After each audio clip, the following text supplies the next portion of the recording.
Amen. Bien-aimé, ce matin, le Seigneur me met à cœur. Alléluia, de te parler. Alléluia. Dans la parole de Dieu, Dieu s'était adressé à Adam. Vous connaissez tous l'histoire d'Adam. Donc je vais juste répéter l'histoire d'Adam. Quand Dieu a créé l'homme, Dieu a placé Adam dans le jardin d'Éden. Et Dieu a dit à l'homme, Adam, tu vois l'arbre qui est au milieu du jardin d'Éden, tu ne dois pas manger le fruit. Tu ne dois pas manger ce fruit. Parce que le jour où tu vas manger, tu vas mourir. Alléluia. Et qu'est-ce qui s'est passé? Bien aimé, les Écritures déclarent dans le livre de Genèse, chapitre 2, verset 17.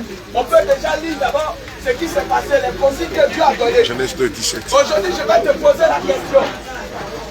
Si Dieu te mettait dans la même condition qu'Adam, est-ce que tu allais désobéir à Adam? Tu allais désobéir à Dieu comme Adam a désobéi à Dieu. Alléluia. Amen. Genèse chapitre 2, verset 17. Genèse chapitre 2, verset 17 dit quoi? Mais tu ne mangeras pas du fruit. Voilà le commandement de Dieu. Dieu dit à Adam, tu ne mangeras pas le fruit. L'arbre de la connaissance du bien et du mal. La connaissance du bien et du mal. Car le jour où tu en mangeras, Le jour où tu vas manger l'arbre, tu mourras. tu vas mourir. Alléluia. Voilà ce que Dieu a dit. Alléluia. Et qu'est-ce qui s'est passé au verset 3, au chapitre 3? Genèse chapitre 3, verset 11. Oui. Et l'Éternel Dieu dit, Et l'Éternel Dieu dit quoi? qui t'a appris que tu étais nu? Voilà quand Adam a mangé. Quand Adam a mangé le fruit, et ses yeux se sont ouverts, Dieu lui pose la question, qui t'a appris que tu es nu? Oui. Est-ce que tu as mangé de l'arbre dont je t'avais défendu Et de Dieu lui manger? pose la question, est-ce que tu as mangé l'arbre dont je t'avais défendu de ne pas manger? Oui. Au verset 19. Verset 19. Oui. C'est à la sueur de ton visage que tu mangeras. Alléluia. Alors lorsque Adam et Ève ont désobéi à la voix de Dieu, les conséquences se sont abattues, bien aimés, sur Adam et Ève, et même sur la terre. Dieu dit, puisque tu n'as pas écouté ma voix, voici, il te sera difficile de manger. Et pour manger, c'est à la sueur de ton front que tu vas manger. Et Dieu dit à la femme, que c'est avec douleur que tu vas affronter. Mais bien aimé, demandez, excusez-moi, mais demandez à une maman, est-ce que cette parole-là, Dieu a menti? Bien aimé, ce n'est pas, c'est vrai, parce que j'ai accompagné moi-même ma femme à l'hôpital. Bien aimé, arrivée à l'hôpital, au moment où elle devait accoucher, il y avait des douleurs. Et elle-même avait dit que non, je ne peux pas supporter cette douleur. Parce que Dieu a dit, mais bien aimé, cette parole s'est accomplie. Et Dieu a dit à l'homme, c'est à la sueur de ton front que tu vas manger à cause de la désobéissance. Bien aimé, voilà encore aujourd'hui. Et je te pose la question ce matin. Si Dieu te met dans la même position qu'Adam, est-ce que tu vas désobéir à Dieu? Je suis sûr que plus Dieu ici. Dans le non. Si moi j'étais à la place d'Adam, moi je ne pouvais pas désobéir à Dieu. Oui, ça c'est comme ça que j'allais répondre. Homme de Dieu. Oui. Ils ont pris leur ticket pour Vidiaco. Oui. Mais est-ce qu'ils ont leur ticket pour le ciel? Ah, c'est la question. Bien aimé, tu as pris ton ticket pour aller à Vidiaco. Oui. Mais est-ce que ce matin, tu as ton ticket pour le ciel? Ah. Je veux que tu me répondes. Est-ce que s'il arrive que tu perds la vie, est-ce que tu peux dire que j'ai l'assurance de mon salut? Hey. Tu fondes ton salut sur qui? Hey. Tu fondes ton salut sur quoi? Ah. Jean 14, verset 6 déclare, Oui. le Seigneur Jésus pouvait dire, Oui. je suis le chemin. Oh, il n'a pas dit je suis l'un des chemins. Non, non, non. Il n'a pas dit je suis parmi les chemins. Non. Il dit je suis le chemin. Le chemin. Ce qui veut dire qu'en dehors de Jésus, Oui. il n'y a point de salut. Amen. Il dit je suis le chemin, la vérité. Bien aimé, quand on dit là, article défini, qui veut dire qu'en dehors de Jésus, les autres qui se font appeler vérité ne sont point la vérité, mais sont le mensonge. Amen. Et il va encore plus loin pour dire, non seulement je suis le chemin, la vérité et la vie. Bien aimé, est-ce que tu as ton ticket pour le ciel? Est-ce que tu as ton ticket pour le ciel? Ce matin, tu es allé au kiosque, tu as payé ton ticket pour traverser les eaux. Mais est-ce que tu as ton ticket qui va te permettre de traverser la mort et avoir une place auprès du Seigneur Jésus? Il a dit, nul ne vient au Père que par moi. Bien aimé, s'il y a une vérité que tu dois savoir, c'est celle-ci. En dehors de Jésus, il n'y a point de salut. Amen. Oh, le Coran le reconnaît. Le livre de Bouddha le reconnaît. La parole de Dieu reconnaît.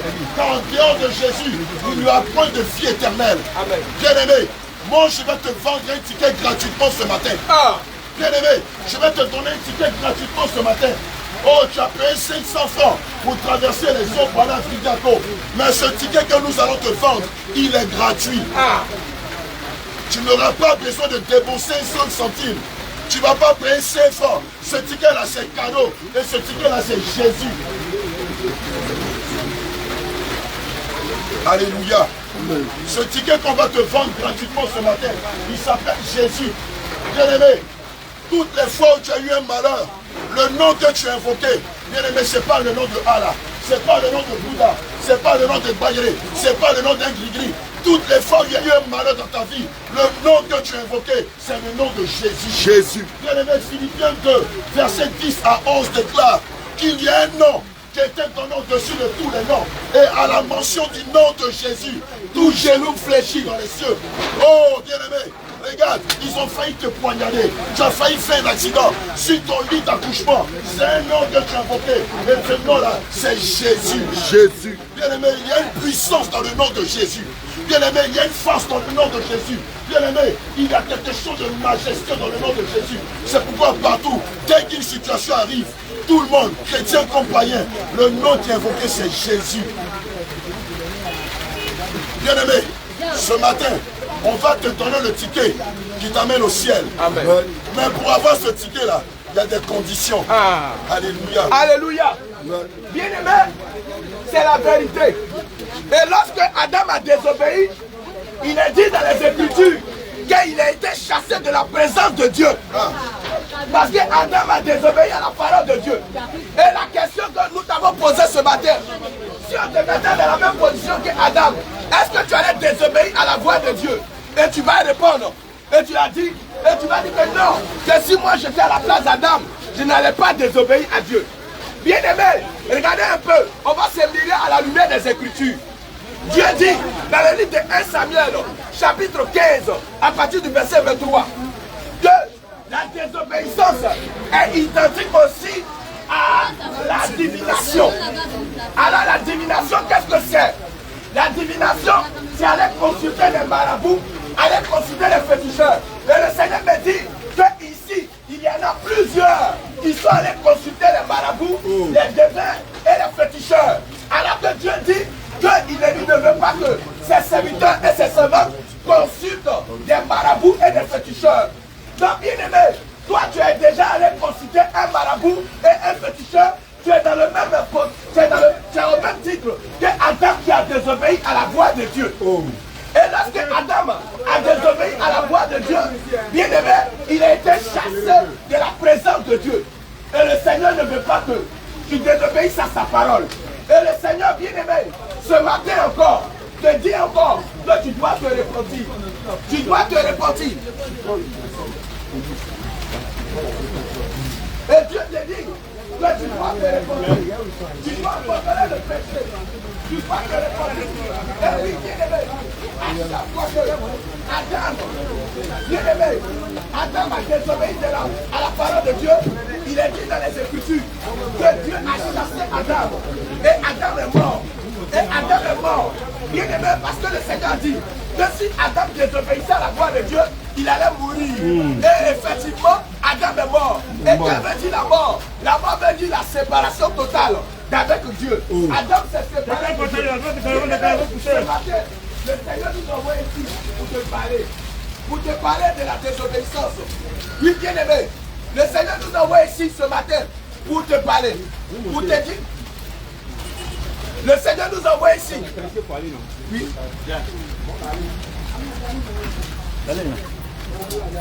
Le Seigneur nous envoie ici ce matin. Viens, voici ton ticket.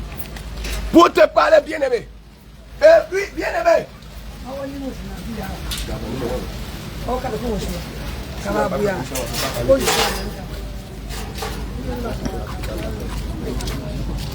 Alléluia. Alors Dieu dit, la désobéissance. Et encore, on va voir ce que Dieu dit. Dieu dit dans le livre de Lévitique, chapitre 18, verset 4 à 6. Alléluia. Écoute, bien-aimé, ce que Dieu te dit encore aujourd'hui. Lévitique chapitre 18, verset 4 à 6. Homme de Dieu, lit. Vous pratiquerez mes ordonnances. Alors Dieu dit, de la même manière que Dieu s'est adressé à Adam, il dit que tu dois pratiquer mes ordonnances. Oui, homme de Dieu. Et vous observerez mes lois. Et tu dois écouter la parole de Dieu et obéir à la voix de Dieu. Oui, continue. Vous les suivrez. Dieu demande, Dieu exige que tu obéisses à ta parole. Comme de la même manière, un père parle à son fils. Lorsque le père s'adresse à son fils, le fils doit suivre les conseils et les ordonnances du Père. Oui, continue. Je suis l'Éternel. Je suis l'Éternel, votre Dieu. Oui, continue. Vous observerez mes lois et mes ordonnances. Vous observerez mes lois et mes ordonnances. Oui, homme de Dieu. L'homme qui les mettra en pratique, Dieu dit que l'homme ou la femme qui va les mettre en pratique doit vivre par elle. Je suis l'Éternel. Oui, maintenant, verset 6. Nul de vous ne s'approchera de sa parole. Oui, bien aimé. Pour découvrir sa nudité. Voilà ce que Dieu dit. Dieu dit, toi tu ne dois pas t'approcher de ton parent pour découvrir sa nudité. Oh oui, bien aimé. Oui, ça veut dire quoi? Ça veut dire que tu ne dois pas voir la nudité de ta soeur. Ça veut dire que tu ne dois pas voir la nudité de ta mère. Bien aimé, toutes les fois où tu vois la nudité de ta soeur, tu vois la nudité de ta mère. Bien aimé, tu as mangé le fruit d'un arbre. Tu as mangé aussi le fruit d'un arbre. Et toi-même, tu as mangé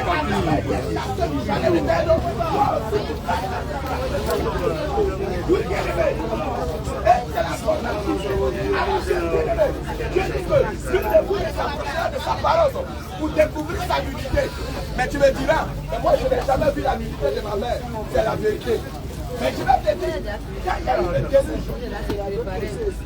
a eu le déluge, il y a eu un groupe de personnes qui sont restées. Et c'était Noé. Et ses 3 fils. Noé et ses 3 fils. Noé avait 3 fils. Shem, Sam et Japheth. Ce sont eux qui ont peuplé la terre. Donc à la base, nous sommes frères et sœurs. Alors bien aimés, une fois que tu regardes vidéo pornographique, tu regardes la nudité de ta soeur. Et je sais que nous tous ici, là, il n'y a pas quelqu'un qui va dire qu'il n'a pas regardé vidéo pornographique. Alors une fois que tu as regardé vidéo pornographique, tu as déjà vu la nudité de ta soeur. Et les conséquences qui sont derrière, c'est la malédiction. Laissez-moi vous dire, lorsque tu te mets à regarder sur ton téléphone ou à la maison, à regarder une vidéo pornographique, oui, si ça t'attire des désirs pour pouvoir sortir avec une femme. Mais laisse-moi te dire, en dehors des désirs que ça te donne aussi la malédiction. Regardez encore du voix ici.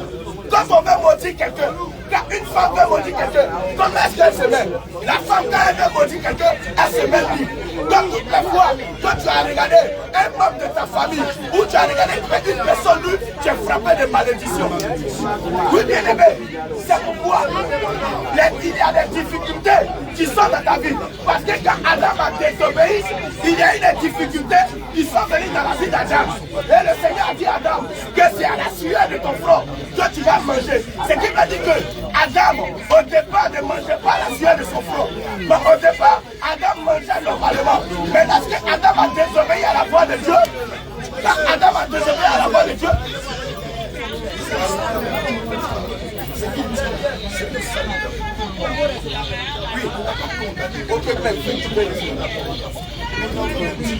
alors, quand Adam a désobéi à la voix de Dieu, bien aimé, il a été frappé de malédiction.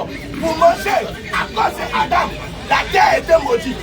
À cause d'Adam, la femme, même pour aller accoucher, elle accouche avec du meurtre. Bien aimé, c'est les conséquences de la désobéissance. Et aujourd'hui, bien aimé, parce que tu as désobéi à la voix de Dieu, regarde les problèmes qui sont dans ta vie. Regarde toutes ces situations difficiles qui sont dans ta vie. C'est cause à la désobéissance à la parole de Dieu. Parce que, étant tout jeune, tu t'es mis à regarder les femmes nues. Étant tout jeune, tu t'es mis à regarder les vidéos pornographiques. Étant tout jeune, tu t'es mis à te masturber. Étant tout jeune, tu t'es mis à voler et à mentir. Pourtant, tu as dit que tu ne voleras point. Mais plusieurs ont menti à leurs parents pour pouvoir voler, prendre de l'argent pour aller à l'école. En réalité, ce n'était pas dans le but d'aller à l'école, mais c'était prendre l'argent et faire n'importe quoi avec. Alors, Proverbe 28, verset 24 déclare. Proverbe 28, verset 24 dit. Proverbe 28, verset 24 déclare qu'un enfant.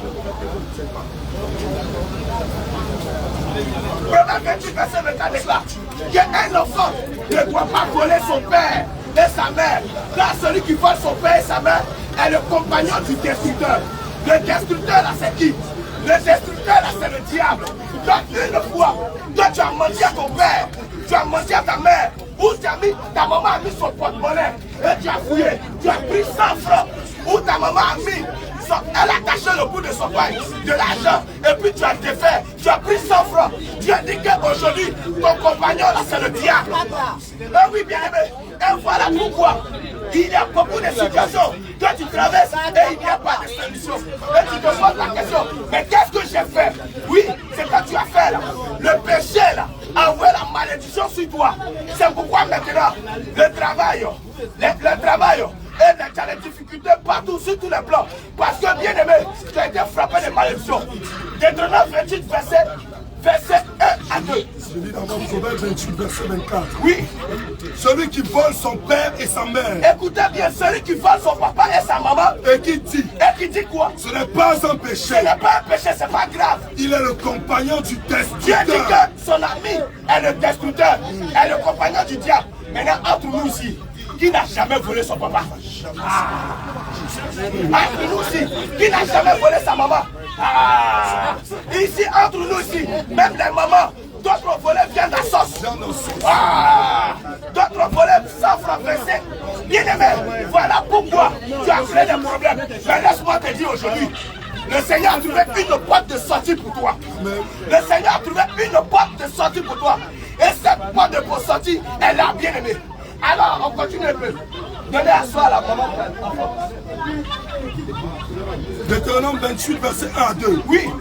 Si tu obéis à la voix de l'Éternel, voilà ce que Dieu a dit. Comme il s'est adressé à Adam, c'est comme ça que Dieu aussi s'adresse à toi ce matin.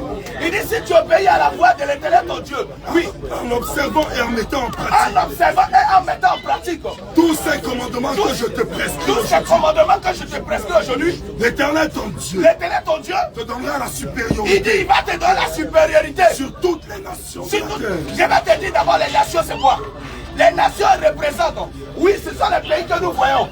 Mais la parole de Dieu déclare que le monde entier joue sur la puissance du malin. C'est-à-dire qu'il y a des principautés, il y a des dominations qui gouvernent cette terre. Alléluia. Mais Dieu dit que si tu obéis à sa parole, il va te donner le pouvoir sur toutes les principautés. Alors bien aimé, laisse-moi te dire, c'est pourquoi. Parce que tu as désobéi à la voix de Dieu, tu es un mari de nuit. Oui, le mari de nuit est venu par la désobéissance. Le mari de nuit est venu parce que tu as regardé la vidéo pornographique. Le mari de nuit est venu parce que tu t'es masturbé. Le mari de nuit est venu parce que tu as commencé à voler ta maman. Le mari de nuit est venu parce que tu as volé ton papa. Oui, la femme de nuit est venue parce que tu as désobéi à la voix de Dieu. Alors, ces esprits, ces démons ont eu le dessus sur toi. Et ils sont devenus maintenant tes alliés. Parce que le Seigneur dit que si quelqu'un vole son père et sa mère, est le compagnon du destructeur. Ça veut dire que ton compagnon devient le diable. Et le mari de nuit, et la sorcellerie est venue parce que Dieu a dit à la base que tu ne dois pas consulter les devins et les marabouts. Mais toi tu allais consulter. Alors, les marabouts n'adorent pas Dieu.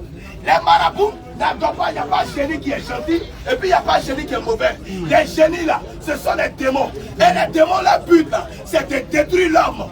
Jean 10 déclare que le voleur ne vient que pour voler, dérober et égorger. Les génies là, les démons là, eux, ils viennent dans le but non, de détruire. Quand ils viennent là, ils volent tes dons, ils volent tes grâces, ils volent tes étoiles, ils volent ton argent, ils volent tes finances. C'est pourquoi quand vous partez consulter les marabouts, ils vous disent que telle personne, son nom là, il y a une grande grâce sur lui. En réalité, ils ont déjà vu. Et ils volent pour toi, et ils volent pour cette dernière.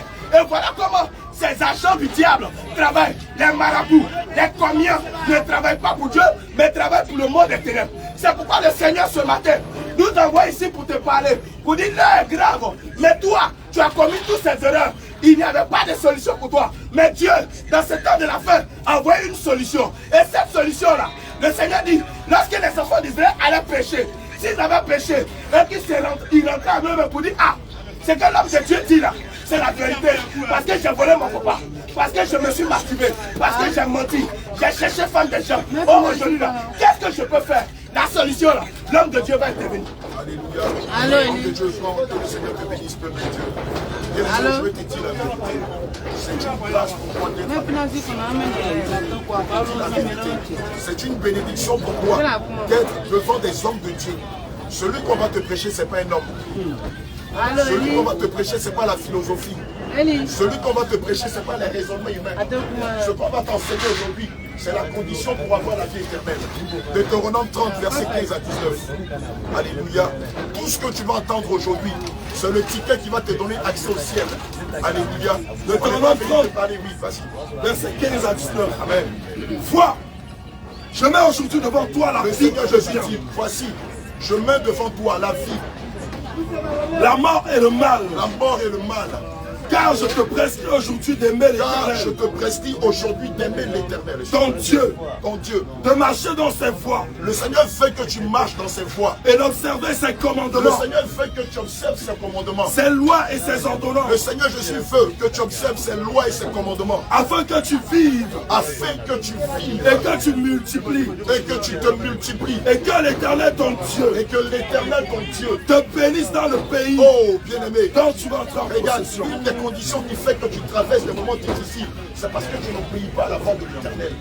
L'une des conditions qui fait que c'est difficile dans ta vie, financièrement, matériellement, maritalement, c'est parce que tu n'as pas obéi à la voix de l'Éternel. Oui, verset 17. Mais si ton cœur se détourne, si tu n'obéis point, oh, si tu n'obéis point, et si tu te laisses entraîner, à te prosterner devant d'autres dieux, et à les servir, je vous déclare aujourd'hui, le Seigneur dit, je vous déclare aujourd'hui, que vous périrez. Il dit, je vais vous tuer, que vous ne prolongerez point vos jours. Vous n'allez même pas vivre 80 ans. Dans le pays dont vous entrerez en possession. Alléluia. Amen. Bien-aimé, l'Éternel en colère. Il est en colère pour toutes ces personnes qu'il a créées, mais qui malheureusement, au moment de leur vie, ont abandonné la main de l'Éternel et se sont prosternés devant d'autres dieux. Peut-être que toi, tu vas me dire, mais bon, je ne me suis jamais prosterné devant Dieu. Je vais à la mosquée, je vais à l'église. Je ne suis jamais allé chez les marabouts. Je ne suis jamais allé chez les féticheurs. Oui, c'est ce que beaucoup ont tendance à dire. Mais en dehors de cela, je vais te dire que tu t'es prosterné devant d'autres dieux. Ce que je vais te dire ce matin, peut-être que tu l'as déjà entendu, peut-être que tu ne l'as jamais entendu. Mais ce que tu vas entendre ce matin, c'est le ticket qui va te donner le ciel. Je vais prendre des choses très simples. Qui parmi nous ici a les cheveux originaux? Parlons des cheveux des femmes. Femmes chrétiennes, femmes musulmanes. Tant que tes cheveux sont faux, tu t'es prosterné devant un autre Dieu. Tant que tu as mis des mèches, tu t'es prosterné devant un autre Dieu. Tant que tu t'es défrisé les cheveux, oui, c'est la vérité, tu t'es prosterné devant un autre Dieu. Car l'Éternel à la base ne t'a jamais donné de faux cheveux. L'Éternel à la base ne t'a jamais recommandé d'aller te défriser les cheveux. Oui, parce que quoi? Que d'imiter la parole de Dieu. Tu as voulu ressembler au fils du monde. C'est pourquoi un matin, tu es allé dans un salon de coiffure. Tu as payé date et l'envie. Tu as demandé à ce qu'on défrise tes cheveux. Et non content de cela, tu allais encore prendre des faux cheveux. Tu les as mis sur ta tête. Oh, on dit bien faux cheveux. 1 Timothée chapitre 2, verset 9 à 10. Je désire aussi que les femmes, regardez ce que le Seigneur Jésus dit, s'habillent d'une façon décente. Je désire aussi que les femmes, ce n'est pas moi qui le dis, c'est la parole de Dieu qui le dit. Je désire aussi que les femmes s'habillent d'une façon décente. S'habillent d'une façon décente. Avec modestie. Ma bien-aimée, tu dis que tu es chrétien, tu es en mini-jupe. Est-ce que c'est la décence? Ma bien-aimée, tu dis que tu crois en Dieu, mais tu portes des pantalons, des collants. Est-ce que c'est la décence? Est-ce que cela est conforme à la parole de Dieu? Non. Ma bien-aimée, tu dis que tu es chrétienne, mais regarde ton corps qui est le temple de Dieu. Tout est faux, tout est lié à l'impudicité. Regarde le type de vêtements que tu portes. Regarde ce que tu mets sur ton corps. Oh, le livre de 1 Corinthiens 3, verset 16 dit, ne savez-vous pas que votre corps est le temple du Saint-Esprit? Quiconque détruit le temple du Saint-Esprit sera détruit. Ma bien-aimée, tu peux aller à l'église. Mais si tu mets des faux cheveux, tu n'es pas en train de te prosterner devant Dieu, devant le diable, devant l'esprit de la mondanité qui est Jézabel. Ma bien-aimée, tu peux aller à l'église. Mais si tu prends des vêtements où on voit tes seins, chérie, regarde mes seins, chérie, regarde mes dos, chérie, regarde mes cuisses, chérie, regarde mon toto. Bien-aimé, tu n'es pas en train d'adorer Dieu. Tu es en train d'adorer le prince de ce monde. Oh, Jésus veut qu'il y ait une grande différence entre ses enfants et les enfants du monde. Vous qui êtes père de famille, toi qui es papa, toi qui es maman, est-ce que tu n'as jamais dit à tes enfants, il ne faut pas suivre ces enfants-là? Je ne veux pas que tu marches comme les enfants d'un tel. Je ne veux pas que tu marches comme les enfants d'une telle. Pourquoi est-ce que nous qui sommes parents, on refuse que nos enfants marchent avec des voyous? Pourquoi? On n'est pas que nos enfants descendent à ces voyous. C'est pas ça. Jésus aussi dans sa parole dit, vous mes enfants, ne copiez pas les enfants du diable. Les faux cheveux, c'est pas pour vous. Affaire de tchato, c'est pas pour vous. Les maquillages, mes enfants ne les mettez pas. Non. Moi, je vous ai créé naturel. Et comme moi, Jésus, je suis le Dieu naturel. Je veux que vous, mes enfants, soyez naturels. Dans le livre de Matthieu 5, Matthieu 10, verset 30. Alléluia. De votre tête, Jésus dit, même les cheveux de votre tête sont tous comptés. Ma bien-aimée, tu vas aller au ciel, faux cheveux, cheveux défrisés, tu vas enlever tout ce qui jeté. Et tu vas te repentir de cela. Je te dis la vérité, tu vas aller au ciel, tes habits sexy, tes mini-jupes, tes collants que tu portes pour tuer au plateau, tu vas te débarrasser de ça. Et non, Deutéronome 22, verset 5. Deutéronome 22, verset 5. Une femme un habillement d'or. Jésus dit, une femme ne portera point un habillement d'or. Et un homme ne mettra point de vêtements de femme. Ne portera point de vêtements de femme. Car quiconque fait ces choses est en abomination à l'Éternel. Est en abomination à l'Éternel. C'est la parole de Jésus. Jésus dit, vous qui êtes des femmes, vous qui êtes des filles, lorsque vous vous habillez, que ce soit chez vous à la maison, que ce soit au marché, que ce soit à l'école, que ce soit à l'église, vous devez vous habiller comme des femmes vertueuses. Comme une femme vertueuse s'habille. Je vais vous dire, la vraie chrétienne, lorsque vous la voyez, sur sa tête, elle a un voile. Elle porte de longs bras qui arrive jusqu'à la cheville. Si elle a porté une mini-jupe, elle n'est pas chrétienne. Si elle a mis chérie, regarde mon dos, regarde mon toto, elle n'est pas chrétienne. Bien aimé, on est venu vous donner le ticket pour le ciel. Alléluia. Gloire à Jésus. Quoi maintenant? Jérémie 13, verset 23. Pour vous qui vous délimitez la peau, regardez ce que la parole de Dieu dit.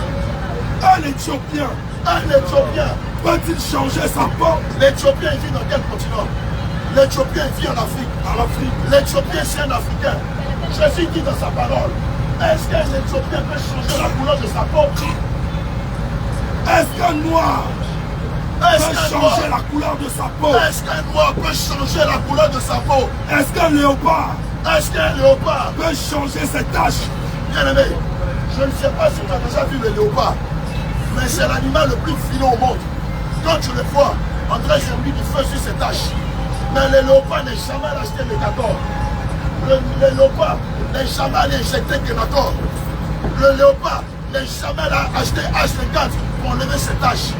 Mais toi qui es fait à l'image de Dieu, oh, qu'est-ce que tu fais? Tu trouves que le joli teint noir que Jésus t'a donné ne te plaît pas. Tu vas au marché, tu achètes des produits cosmétiques, tu mets sur toi pour changer la couleur de ta peau. Romains 9, verset 20. Romains 9, verset 20. Oh homme, toi plutôt, qui es-tu pour contester avec ton Dieu? Le vase d'argile dira-t-il à celui qui l'a formé, fabriqué, pourquoi m'as-tu fait ainsi? Le potier n'est-il pas maître de l'argile? Est-ce que Dieu n'est-il pas maître de ton corps pour faire avec la même masse un vase d'honneur? Alléluia. Amen. Bien aimé, je t'ai dit tout à l'heure, les tickets qu'on va te donner, ce n'est pas pour aller à Chicago, c'est pour aller au ciel. Mais pour avoir ce ticket-là, tu dois marcher conformément à la parole de Dieu. Tu dois marcher selon la volonté de Dieu et non pas selon tes désirs. Bien aimé, toi qui t'es décapé la peau, toi qui t'es gâteau, toi qui as changé ton teint, le Seigneur t'appelle à la repentance. Le Seigneur Jésus te dit, si tu gardes ton faux teint, tu ne pourras jamais entrer au ciel. Si tu gardes tes faux cheveux, tu ne pourras jamais rentrer au ciel. Si tu portes des habits qui laissent entrevoir ton sexe, tes fesses, ta poitrine, ta hanche et ton dos, tu ne pourras jamais rentrer au ciel. Jamais. Apocalypse 21, verset 27. Apocalypse 21, verset 27. Rien d'impur, ni de souillé. Le Seigneur Jésus dit, rien d'impur, ni de souillé n'entrera chez elle. n'entrera au ciel. Alléluia. Ni personne qui se livre à l'abomination et au mensonge. Alléluia. Mon bien-aimé, lorsque tu mets des phares devant Dieu, tu te livres au mensonge. Lorsque tu mets des rouges à lèvres devant Dieu, tu te livres au mensonge. Lorsque tu mets des faux cils, des faux ongles devant Dieu, tu es une menteuse. Lorsque tu rases tes sourcils et tu mets des faux sourcils devant Dieu, tu te livres au mensonge. Ah, bien-aimé, ce que tu entends aujourd'hui là, c'est le véritable évangile. L'évangile de Jésus là, c'est pas quand ton argent qui a été marié, quand ton argent qui a l'ostate, ce n'est pas quand ton argent qui a un couteau. Ça, c'est pas l'évangile de Jésus. L'évangile de Jésus, c'est ce que tu entends aujourd'hui. Mais lui, quelque part, ton cœur est fâché. Mais ton âme est dans la joie. Alléluia. Amen. Ecclésiaste 3, verset 14. Ecclésiaste 3, verset 14. J'ai reconnu que tout ce que Dieu fait durera toujours. Il n'y a rien à y ajouter. Alléluia. Et rien à en retrancher. Jésus dit, qui ne reconnaît que plus écrit dans sa parole. Il n'y a rien à ajouter et rien à retrancher. Amen. Et Dieu agit ainsi. Et Dieu agit ainsi. Afin qu'on le craigne. Alléluia. Amen. 1 Corinthiens 11, verset 14. Toi aussi qui te dis enfant de Dieu, qui as fait les douettes, qui as fait les tétons, qui as fait les figures de style dans tes cheveux. Regarde ce que la parole de Dieu dit. Toi qui as fait les douettes, tes tétons, qui as fait tectonique, Barakuda, toi qui as fait les styles bizarres sur ta tête, laisse-moi te rappeler que ta tête appartient à Jésus. Regarde ce qu'il dit. La nature elle-même ne vous enseigne-t-elle pas? La nature elle-même ne vous enseigne-t-elle pas que c'est une honte? Que c'est une honte pour l'homme de porter de longs cheveux. Oh, Jésus dit, est-ce que la nature ne vous enseigne pas que c'est une honte pour l'homme que de porter les longs cheveux? Bien aimé, les longs cheveux, Jésus les a donnés à qui? Aux femmes. Alléluia. Amen. Si tu aimes Jésus, acclame, acclame, acclame. Si tu aimes la vérité, acclame. Si tu aimes la vérité, acclame. On n'est pas venu te vendre un faux ticket. On n'est pas venu te vendre un ticket trafiqué. On n'est pas venu te vendre un ticket mafieux. Le ticket qu'on est venu te vendre, c'est le ticket du ciel. Jeune homme de Bamboué, jeune homme d'Abidjan, jeune homme, toi qui as fait les tétons, toi qui as fait les braids, toi qui as fait les figures, les styles dans tes cheveux, Jésus dit que ça fait honte pour toi. Et avec tes braids, tu ne peux pas aller au ciel. Les longs cheveux, Jésus les a donnés aux femmes. Un frère, quand une femme a des longs cheveux, et puis on la voit au quartier, comment est-ce qu'elle fait? Quand une femme a des jolis cheveux, quand les autres femmes la voient, comment est-ce qu'elle réagit? Elle est contente, elle est fière, parce qu'elle a de blancs cheveux. Quand on lui dit, oh ma chérie, les cheveux là sont jolis, oh. Elle dit, ah moi dans ma famille là c'est comme ça. Ma maman a jolis cheveux, ma grand-mère a jolis cheveux. Mais est-ce qu'on peut dire, un gars, les dreads là sont jolis? Quand on voit les gens qui ont les dreads, qu'est-ce qu'on dit d'eux? Alors le vieux faut dire. Quand on voit les jeunes garçons dans les dreads, et le vieux a dit, ça va aller ça, il faut parler. Les jeunes qui mettent dreads là, quand on les voit au quartier, on dit quoi? Oh, acclame le Seigneur Jésus pour sa vie. Quand on voit les jeunes dans les dreads, soit on dit c'est les voyous, soit on dit ils sont fous. Bien aimé, tu ne peux pas avoir les dreads et puis espérer que quand tu vas mourir, tu vas aller au ciel. Le ciel ne va pas t'accueillir. Au ciel, il n'y a pas de rastaman, il n'y a pas de voyou, il n'y a pas d'homme avec des dreads. Non. C'est pourquoi aussi toi, homme, le Seigneur te demande de coiffer tes cheveux et de les garder normaux. Alléluia. Amen. Alléluia. Amen. Alléluia. Ecclésiaste 12, verset 1. Ecclésiaste 12, verset 1. Jeune homme, Réjouis-toi dans ta jeunesse. Réjouis-toi dans ta jeunesse. Livre ton cœur à la joie pendant les jours de ta jeunesse. Livre ton cœur à la joie pendant les jours de ta jeunesse. Marche dans les voies de ton cœur. Marche selon les voies de ton cœur. Et selon les regards de tes yeux. Et selon la convoitise de tes yeux. Mais sache que pour tout cela. Mais Jésus dit, mais sache que pour tout cela, Dieu t'appellera en jugement. Dieu t'appellera en jugement. Jeune homme, le pantalon que tu portes, et tu descends sur le bout de tes fesses, et puis on voit ton vieux caleçon. Jésus dit de te repentir de cela. Si quelqu'un doit voir ton caleçon, c'est celle que tu vas épouser, ou c'est celle que tu as épousée. Alléluia.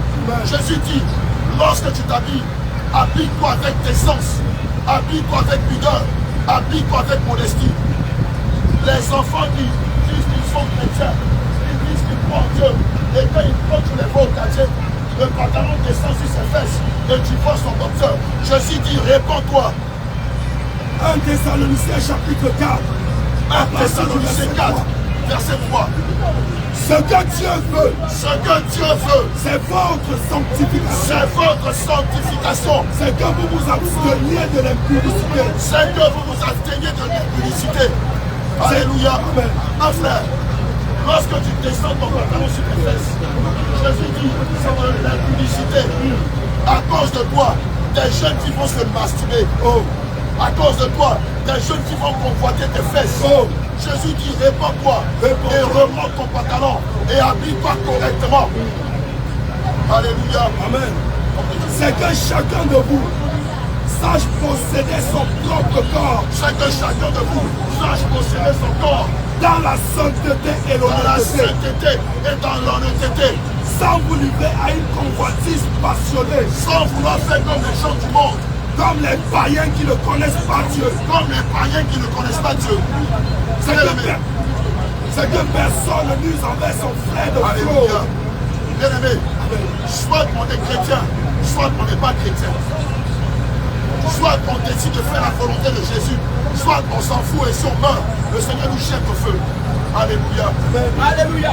Tu as entendu les différents fruits dont Dieu parle. Alléluia. Donc c'est à ces fruits-là, tu dois te repentir. Alléluia. Tu dois te repentir pour que le Seigneur puisse te pardonner. Et le seul moyen, autrefois, pour avoir le pardon des péchés, il fallait prendre un sacrifice et aller manger auprès du sacrificateur pour avoir le pardon du péché. Mais Dieu dit aujourd'hui, pour notre temps, Dieu a pourvu à une solution pour nous. Et cette solution, c'est Jésus-Christ. Alors, bien-aimé, toi, tu t'es livré à la masturbation. Le Seigneur dit, dans le livre de Deutéronome 23, verset 17, écoute ce que Dieu dit. Plusieurs se retrouvent dans cette situation, ici me dit le Seigneur. Alléluia. Deutéronome 23, verset 17. Deutéronome 23, verset 17. Oui, bien-aimé. Il n'y aura aucune prostituée. Il n'y aura aucune prostituée Parmi les filles d'Israël. parmi les filles d'Israël. Il n'y aura aucun prostitué. Généralement, quand on parle de prostituée, nous, l'esprit, ce qui nous vient à l'esprit, c'est les jeunes filles qui vont donner leur corps moyennant de l'argent. Alors on couche avec elle et on lui donne l'argent. Et c'est ce que nous appelons prostituée. Et laisse-moi te dire, la prostitution, c'est toute une relation sexuelle en dehors de la dot. C'est-à-dire que le monsieur ne t'a pas doté, tu couches avec lui, c'est la prostitution. Même si c'est un jeune homme, c'est de la prostitution. Même si vous avez 2 ou 3 enfants ensemble, c'est la prostitution. Tant que le monsieur n'a pas payé la dot, devant Dieu, tu n'es pas marié. Tu vis dans la prostitution. Donc tu n'es pas différent de cette jeune fille qui va jeter son foulard pour avoir de l'argent. Oui, tu l'appelles prostituée, mais Dieu aussi t'appelle prostituée. Alléluia. Et encore, Dieu dit qu'il n'y aura aucun prostitué. Mais est-ce qu'il y a les hommes qui peuvent livrer leur corps moyennant de l'argent? Non, non, non, non, non. À moins qu'on l'appelle un oubi. Ou à moins qu'on l'appelle, comment on l'appelle? Un chicolo. Mais bien aimé, la prostitution dont Dieu parle ici, c'est le copinage. Toi, tu as la go. Toi, tu as les gars, tu as les copines. Bien aimé, Dieu t'appelle un débauché et un prostitué. Oui. Alléluia. Et Dieu t'appelle ce matin à te repentir et à abandonner ces choses. Parce que si tu meurs en tant que prostitué, dans ton casier judiciaire, il sera mentionné, lui c'était un prostitué. Il couchait avec les jeunes filles. Bien aimé, ce matin, le Seigneur te dit, tu as encore la possibilité de te repentir. Et le seul moyen que Dieu a donné pour toi aujourd'hui, c'est Jésus-Christ.